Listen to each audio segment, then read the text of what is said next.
Hoy en Foro, las polémicas elecciones en Venezuela, repercusiones y escenarios de una crisis político-electoral en un país que encara desafíos críticos. Bienvenidos. Desde Washington les saluda Gonzalo Abarca.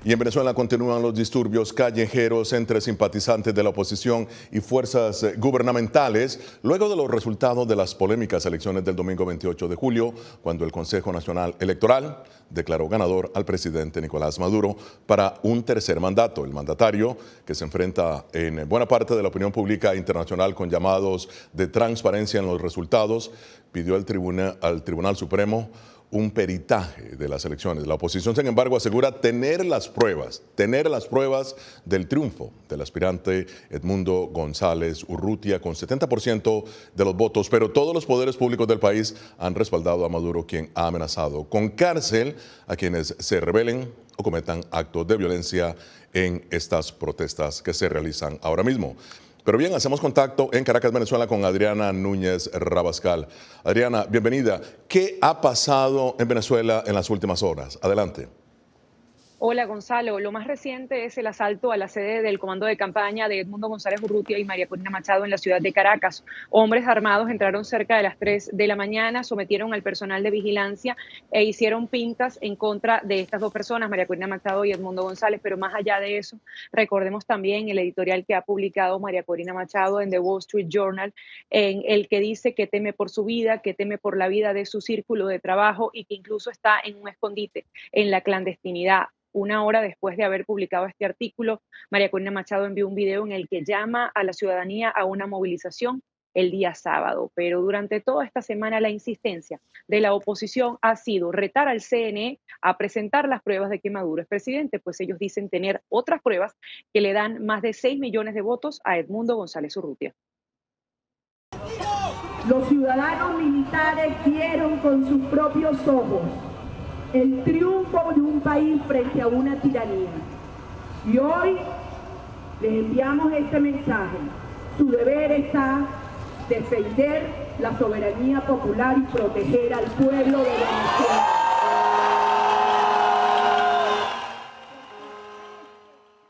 Mientras tanto, Nicolás Maduro aparece al menos 3 veces en la televisora del Estado, en la televisora venezolana de televisión, amenazando no solo a Edmundo González Urrutia y a María Corina Machado, sino también a todo aquel opositor que, de acuerdo con él, esté inmerso en actos vandálicos, terroristas o simplemente lo que él califica como actos desestabilizadores.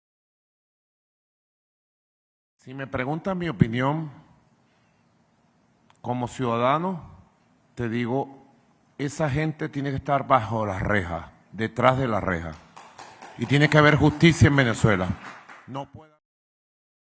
En una de esas tantas alocuciones que está dando desde el canal de Venezolana Televisión, el canal de Venezuela, el canal oficial, ha dicho Maduro que tiene listas 2 cárceles de presos comunes para todos aquellos que están protestando. De acuerdo con el balance de la Fiscalía, van más de 1.000 detenidos en medio de las protestas, pero Nicolás Maduro dice que va por 1.000 más. En medio de esto, los familiares de esos ciudadanos que están detenidos están frente a las comisarías en Caracas exigiendo noticias de sus seres queridos, porque algunos advierten que ni siquiera se estaban manifestando, que simplemente estaban pasando por ese lugar y fueron arrestados arbitrariamente. Otros estaban protestando contra lo que califican como un fraude electoral, pero aún así la Constitución venezolana prevé el derecho a la manifestación. Yo me siento frustrada, impotencia lo que tengo, que más quisiera que me dieran a mi hermano e irme de este país. Como venezolana lo digo, quiero irme de este país. No aguanto más. Ya así no se puede, señores, no se puede. Yo quiero ver a mi hermano. Bueno, ese es el testimonio de una mujer que tiene 4 días sin ver a su hermano, cuyo hermano estaba escuchando los disparos que hacían las fuerzas de seguridad, decidió salir corriendo para escapar de la represión, de la violencia, y fue capturado por esas fuerzas del orden. Ahora, Adriana, ¿cómo pretende la oposición defender lo que considera es su victoria en las urnas? He allí el gran dilema que enfrenta en este momento la oposición, la encrucijada, porque a pesar de que ellos tienen copias de las actas que certifican los votos que le dan a Edmundo González Urrutia, está el camino de la institucionalidad. Ninguno de los poderes públicos del Estado les permite una vía para poder resolver esta crisis, porque sabemos Tribunal Supremo de Justicia, Consejo Nacional Electoral, Fiscalía, todos los poderes públicos del Estado están defendiendo a Nicolás Maduro y avalando todo lo que diga el Consejo Nacional Electoral. Así que es prácticamente un laberinto lo que hay en Venezuela en este momento. Muchísimas gracias, Adriana Núñez Rabascal, desde Caracas, Venezuela. Cuídate, por favor. Excelente tu reporte. Y bien, aquí en Washington, en una reunión extraordinaria, esta semana el Consejo de Seguridad de la OEA no logró aprobar una resolución que buscaba presionar internacionalmente a Maduro a revelar las actas de votación y permitir a la comunidad internacional acceso para verificarlas. Y bien, para analizar el tema, ahora me acompaña desde Venezuela Pedro Benítez, analista político, y Antonio de la Cruz, acá en nuestros estudios. Antonio, empiezo contigo. Bueno, ¿qué revelan estas elecciones? ¿Qué están diciendo a la comunidad internacional y las grandes reuniones que mantuvo la oposición, el gobierno, para que se dieran las elecciones? Lo que nos dice es básicamente que Maduro ha cometido un golpe de Estado a la soberanía nacional, porque el domingo se manifestó ese pueblo y se movió ese pueblo, y ese pueblo manifestó en las urnas su voto a favor de un candidato. Pero hay un compromiso de transparencia en las elecciones se realizaron. Sí, pero acuérdate que no le dieron permisos a los observadores de la Unión Europea. Hubo una misión veedora del Centro Carter que ya entregó parte del informe donde dijo que no se cumplió con ninguna de las normas de transparencia para una elección. Ya hay un primer informe en la que dice que no es una elección libre, justa ni competitiva, ¿verdad? Entonces, al no haber veedores, no se pudo. Lo que ocurrió fue que se captaron el 80% ya va de las actas originales de ese día y está colocada en una nube para que todo el mundo pueda accesar y darse cuenta cuál es la voluntad del pueblo venezolano. Bueno, ahora vamos a pasar a Pedro. Pedro, ¿a qué apuesta crees tú políticamente el ciudadano común tras la disputa por el resultado electoral? Bienvenido. Gracias. Bueno, yo creo que es significativo si ustedes ven las imágenes que están corriendo en los medios, en las redes sociales, los jóvenes que se ven protestando y quemando imágenes del actual presidente Maduro y de su antecesor. Esos jóvenes no tienen sino 15, 20, 25 años. Ellos nacieron y crecieron bajo Hugo Chávez y Nicolás Maduro. No conocen otra Venezuela. Ellos son los hijos del chavismo.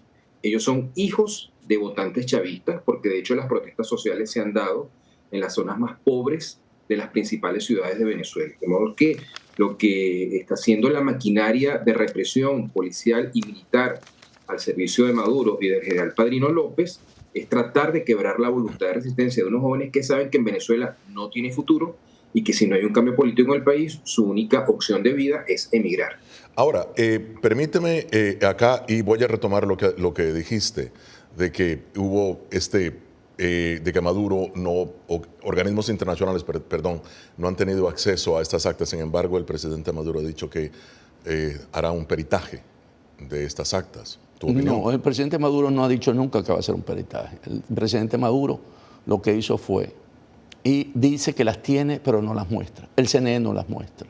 Porque están, ¿en qué momento? Están en un momento para poder contrarrestar lo que tiene realmente. Y te invito a visitar la nube, y te la voy a pasar al terminar este programa, y puedes accesarlas directamente. Es fabricando unas nuevas actas, porque como esto tiene un código QR y es electrónico, pues en Venezuela el sistema es electrónico, es muy difícil. Pero él dijo que dará a conocer las actas. Pero no las dan. ¿Cuántos días más necesita si el acto? Autorizó el peritaje, dice, habrá un peritaje. No es peritaje, él va al tribunal. Eso fue lo que dijo. Al tribunal para congelar la situación que hoy tiene, en la que no puede demostrar que él ganó. Y por lo tanto, al no tener cómo demostrar que él ganó, él está fabricando unas nuevas actas que se están haciendo en el CNE para llevar. Y en ese momento, entonces, sí, las tuyas contra las mías. Contra las de la oposición. bueno, contra las que son de esa noche, porque María no pudo haber fabricado, no tiene máquinas del CNE para poderlas hacer. Bueno, muy bien, el análisis y la opinión de las elecciones de Venezuela. Nosotros ya regresamos. Eso está más que demostrado, ahí no hay fraude. Es mentira, ellos no han ganado, no tienen pueblo, todo el pueblo está saliendo porque no los quieren.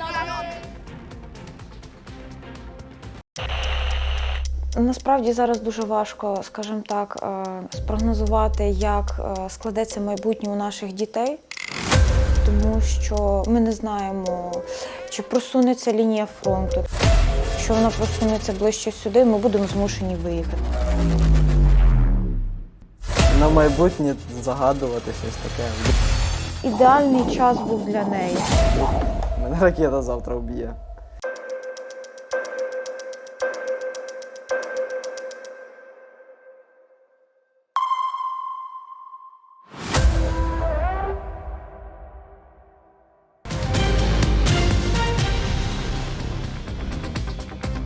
Hoy en Foro de la Voz de América, el gobierno de Estados Unidos reconoció esta semana que el candidato opositor Edmundo González Urrutia ganó la elección presidencial en Venezuela y llamó a los partidos del país sudamericano a comenzar diálogos para lo que dijo sería una transición respetuosa y pacífica, o podría ser.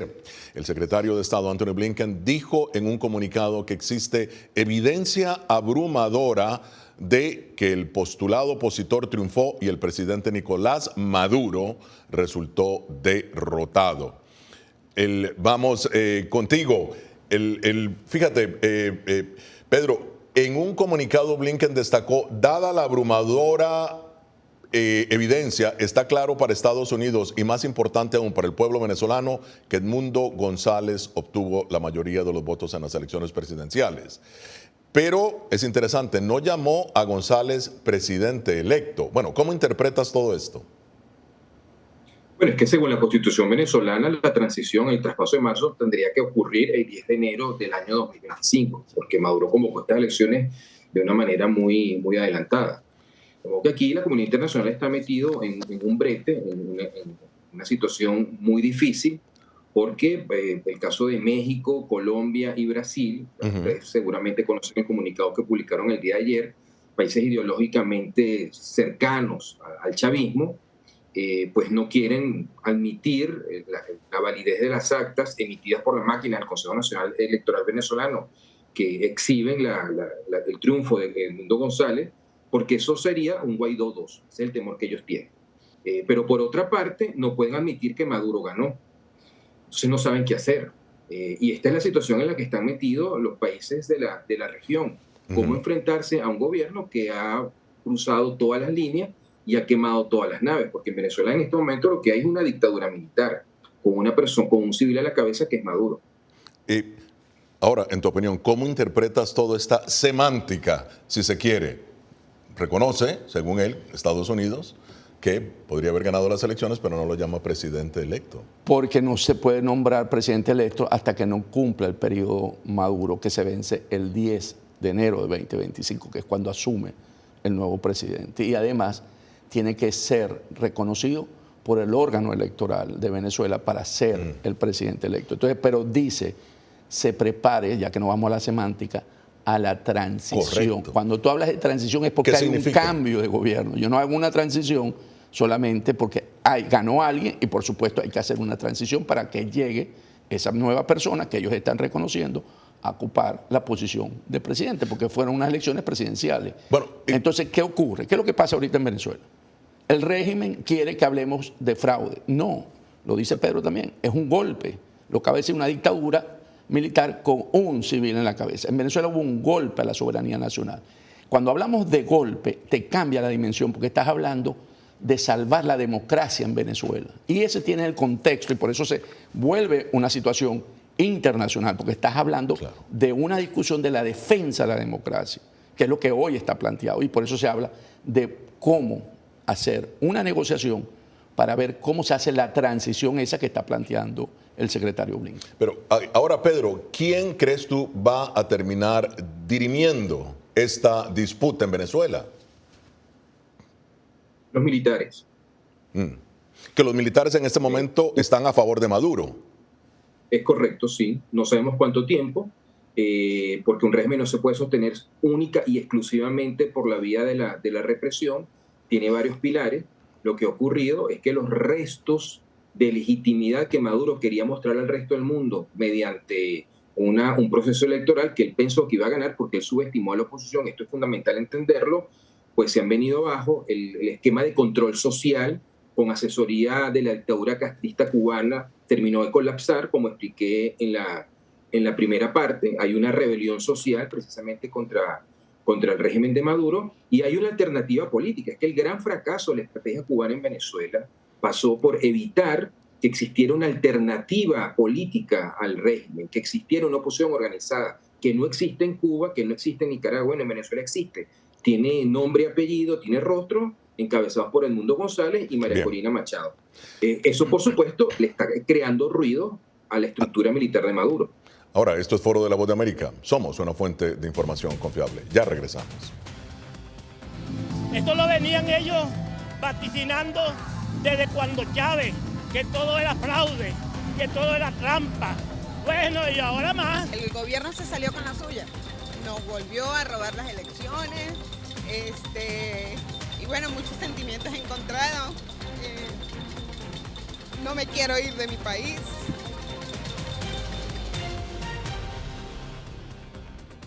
Загадувати щось таке. Ідеальний час був для неї. Мене ракета завтра вб'є.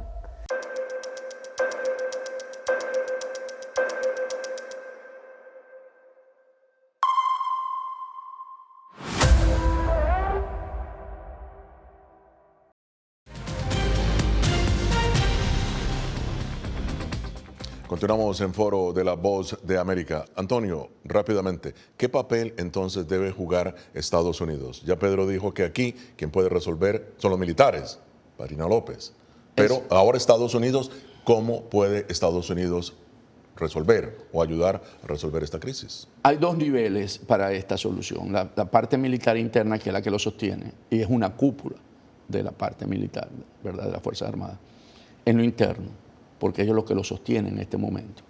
Y externamente, Estados Unidos y los países, la comunidad internacional, en una negociación que le permita salidas a Maduro en términos de que él quiere amnistía sobre los cargos que él tiene aquí, ¿verdad?, en los juicios, para poder sentirse seguro si tiene que abandonar el país. Quiere amnistía, quieren que le reconozcan la Asamblea Nacional, que no es reconocida, del 2020, la que preside Jorge Rodríguez, porque aquí se reconoce la de 2015, la de que estuvo, ¿verdad?, la última, y Estados Unidos sigue reconociendo a esa Asamblea Nacional. Entonces hay que buscar caminos a través de Lula, de Petro, de cómo llegar a un acuerdo para poder hacer esa transición y que ellos gocen de garantía. María Corina Machado ha sostenido conjuntamente con Edmundo González Urrutia que pueda haber garantías en una negociación para que Venezuela tenga un proceso de transición democrático y pacífico, porque lo que están generando es una violencia que a la final podía ser un derrame de sangre, que fue lo que él planteó. Bueno, Maduro planteó, pero es producido por él en este momento porque la gente no quiere salir de esa manera. Bien, Pedro, Colombia y Brasil. ¿Cómo explicar las posturas de Colombia y Brasil frente al voto de abstención en la OEA, al Consejo Nacional Electoral, para que revele las actas? Adelante. Bueno, lo que pasa es que en ese momento había una negociación para que la embajada de Argentina en Caracas pasara bajo al control de la de Brasil y proteger a los miembros del Comando Nacional de Campaña de María Corina Machado, que la policía política está en la calle esperando para detenerlos. Ahora, si usted me permite, yo quería comentar a su vez lo que había planteado Antonio. Lo que él dice me parece que es absolutamente lógico, es lo que hay que hacer, hay que mantener los canales de comunicación abiertos, mantener la esperanza de la negociación, pero yo sobre eso soy escéptico. Yo creo que Maduro no va a negociar. Si entra en un proceso de diálogo, él se va a burlar de la administración Biden, como ya lo hizo de Juan González. Él ya cruzó todas las líneas. Esto no tiene vuelta atrás para él. Si él retrocede, se cae. Ahora, ¿tú crees que Estados Unidos puede volver al esquema Juan Guaidó? El esquema Juan Guaidó es darle las garantías a Maduro para conseguir que el proceso en Venezuela de las elecciones se diera. Y después, en el momento en que tenía que reconocer que la candidata de la primaria era la candidata para la presidencial, que fue María Corina Machado, no cumplió con sus palabras. Acuérdate que aquí hay un acuerdo firmado y un acuerdo de verbal. El acuerdo verbal fue, María Corina es habilitada y se dijo qué mecanismo utilizar, que era que fuera al tribunal y lo pidiera, y a cambio entregaron primero a Alex Saab, los Estados Unidos, como una prueba de buena fe. Ahí hubo una traición por parte de Maduro y por lo tanto se perdió la confianza. Sin embargo, en términos de que cumpliera con los compromisos, se esperó este momento, a pesar de que se sabe que ha sido un proceso que ha sido con fraude manejado por parte de Maduro en todos los sentidos, en toda la fase. Se esperó a la elección porque se sabía que podía resultar un momento en el que ese pueblo venezolano manifestara su voluntad como lo hizo, en términos abrumador. El mundo ganó en todo el país con mayorías del 70%, según esa encuesta nacional. Ese escrutinio, porque no es encuesta, correcto, ese voto. Según ese escrutinio de la oposición. Y 30, no, del CNE, no es de la oposición. Pero que no se ha revelado, no han dado las actas. Pero es que tú puedes acesarlas, están en línea. Bien, esto es Foro de la Voz de América. Hacemos una pausa, ya regresamos. No.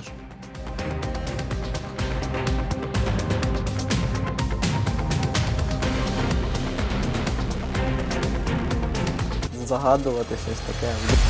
Ідеальний час був для неї. Мене ракета завтра вб'є.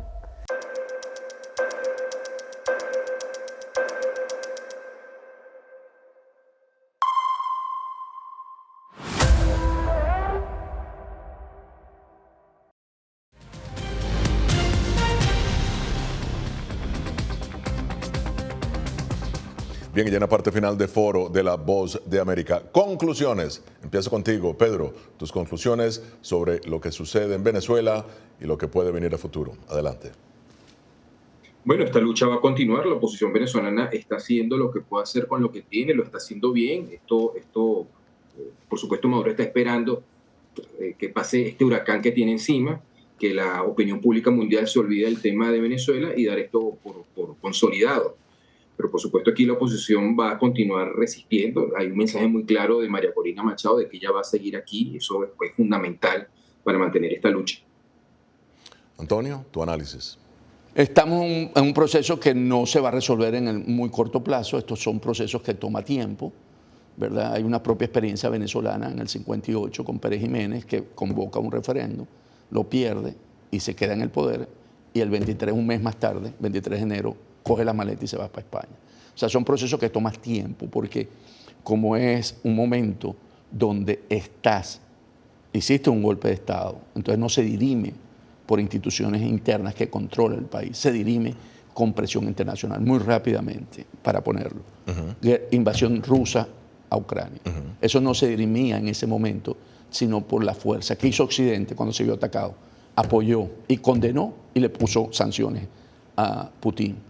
Entonces, porque en ese momento tú elevas, no es sencillo. Y ahora está buscando un acuerdo para poder llegar a las partes y no seguir, porque ninguna de las dos fuerzas puede someter a la otra. En Venezuela, con la voluntad soberana que hay ahorita, Maduro no va a poder someter a ese país. Ese es un país que tomó la decisión de cambiar, porque esas actas no las obtuvo María Corina solamente por ella, sino porque estaban de acuerdo los miembros del PSUV, del partido de Maduro, y los otros miembros de podérselas facilitar. Bueno, y en este año electoral, muy rápidamente, un año electoral en Estados Unidos, ¿qué tan involucrado podría estar Estados Unidos en el tema de Venezuela? Cuando, por un lado, el actual presidente Biden tiene en el campo internacional el tema de Ucrania y el tema del Oriente Medio. Va a depender de nosotros los venezolanos el poder mantener este nivel de visibilidad en los medios, porque si no, como tú dices, con tanto problema, si se le ocurre a Israel tener una guerra contra Hezbollah, no contra Hamas, cambiaría también porque toda la atención va a ser hacia esa situación, ¿verdad? Si se diese un caso de una guerra de Hezbollah con la fuerza israelita, que ya, recordemos que ya atacó una vez, y entonces eso sería, pero va a depender de los venezolanos, tanto adentro como afuera, porque si habemos 8 millones de venezolanos afuera, no podemos perder que baje de su nivel. Yo llamo eso el efecto Hamas. Hamas el 7 de octubre eran los terribles, los terroristas. El 7 de diciembre era Israel. ¿Y cómo se logró? Con las protestas desde estadounidense, londinense, parisino en esos países. Bueno, muchísimas gracias a Pedro Benítez y Antonio de la Cruz. Llegamos al final de esta edición de Foro. Nos vemos la próxima semana. Desde Washington les habló Gonzalo Márquez.